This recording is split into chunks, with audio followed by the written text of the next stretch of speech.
In this video, I'm going to show you how you can carry out a test of independence, also one type of a chi-square test using XLSTAT. So let's start. I've already loaded my data, and under XLSTAT, I'm going to click on correlation. It's going to be test on contingency tables. Okay, there's a dialog box here. Okay, so there are two different data format that XLSTAT takes. I'm going to explain to you each one of them to you. So let's start with the first one, qualitative variables. So that means I have to tell XLSTAT what are those two categorical variables, also known as the qualitative variables, are.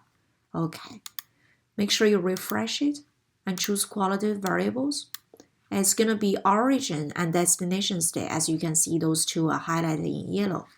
So row variables, you're going to move your mouse cursor here until you see a downward arrow. Black downward arrow, you're going to click on this one.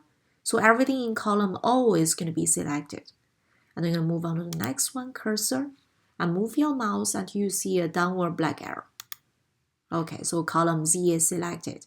Again, we do have variable labels. As you can see, we have the headers, options.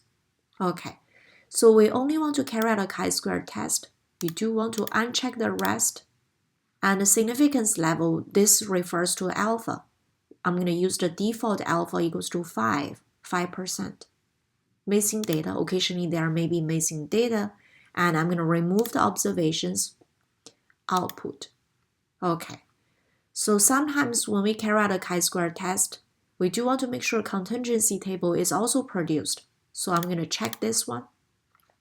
Association rule, association coefficient, I'm going to remove that. Okay, so I'm going to click on OK.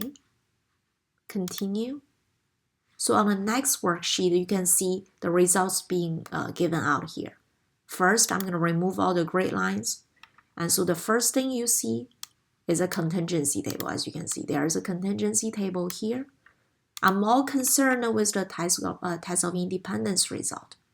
So you can move them a little bit. So you have all of the words being displayed. Okay. So this actually tells you the chi-square, this is the test statistic, which is 776. And the critical value for this test is only 100. So our observed test statistic, or the chi-square test statistic, is much bigger than the critical value. So we are going to reject. Similarly, you can check your p-value as well. Our p-value is super small, very, very close to 0.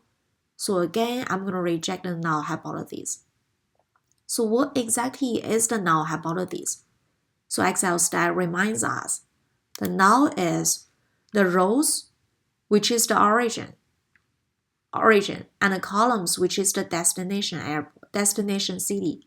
Those two variables are independent. And the alternative hypothesis says they are dependent.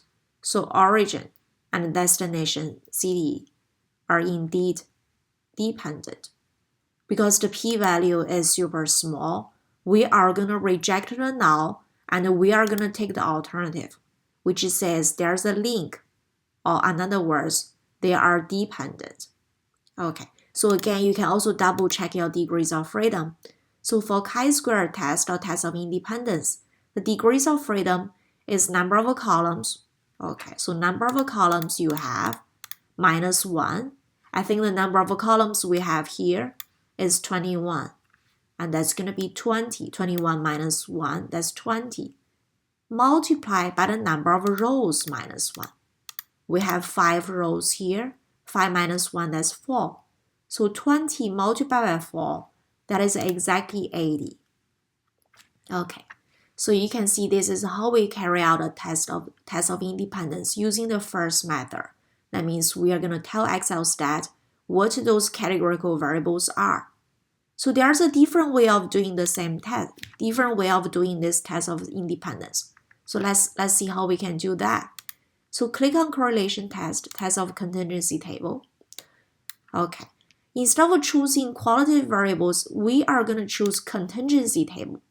So this format only works if you do have the contingency table ready. And indeed, we just produced a contingency table. We can use that. I'm going to select contingency table. I'm going to refresh it. I'm going to choose the contingency table. Contingency table is not in this worksheet. Instead, it's in the other worksheet. I'm going to click on this one. I'm going to highlight the contingency table, which just produced for us by XLSTAT. Okay, so that's exactly. Make sure you only highlight the table and nothing else. Otherwise, you're going to get an error message. Do we have a labels? Yes. Options. Again, I only want chi-square test and nothing else. 5% significance level. Missing data. So if there is any cell of the contingency table is missing, I'm going to replace it by 0. Output. Contingency table. Association rule. Okay, click OK. Continue. You can see there's a third worksheet being produced. Again, you can see the chi-square test is the same as previous. And degrees of freedom is the same with what we have before. They are completely identical. And p-value as well. So consequently, the conclusion should be identical as well. So this is going to be the second way that how you can create a test of independence, also known as a chi-square test using XLSTAT. Thank you for watching.